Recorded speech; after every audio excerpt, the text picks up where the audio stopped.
William Wordsworth రాసిన return in March అనే కవిత గురించి ఇప్పుడు క్లుప్తంగా చూద్దాం. అసలు ఈ కవిత దేని గురించంటే, ఒక వర్షం తర్వాత ప్రకృతి ఎలా ప్రాణం పోసుకుంటుందో ఆ కొత్త శక్తిని ఇది మనకు చూపిస్తుంది.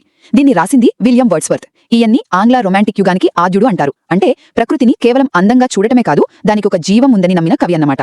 సరే, మొదటి విషయం ఏంటంటే, ఈ కవితలో వర్షం అంటే అదేదో నాశనం కాదు, అదొక ప్రక్షాళన లాంటిది. వర్షం వెలిసిన వెంటనే ఒక్కసారిగా మీ చుట్టూ అంతా ప్రాణం వచ్చినట్టు అనిపిస్తుంది కదా. కోడి పుంజు కూస్తుంది, సెలయేరు ఉరకలేస్తుంది, చిన్న చిన్న పక్షులు కిలకిలమంటాయి. ఇవన్నీ ఒకేసారి జరుగుతాయి, ఏదో ఒక కొత్త ఆరంభంలా. ఇక రెండవ పాయింట్, ఈ సంతోషం కేవలం ప్రకృతికే పరిమితం కాదు, మనుషుల్ని కూడా ఈ దృశ్యంలోకి తీసుకొస్తారు.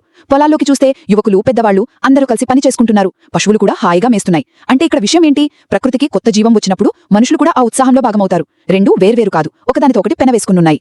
సో ఒక్క మాటలో చెప్పాలంటే, ఈ కవిత వర్షం తర్వాత ప్రకృతి, మనుషులు కలిసి పంచుకునే ఆ ఒక్క ఉత్సాహభరితమైన క్షణాన్ని అద్భుతంగా మన కళ్ల ముందు ఉంచుతుంది. ఈ వీడియో మీకు నచ్చినట్లయితే లైక్ చేయండి, షేర్ చేయండి, కామెంట్ చేయండి. అలాగే మన ఛానల్ ని సబ్స్క్రైబ్ చేయండి. Thanks for watching.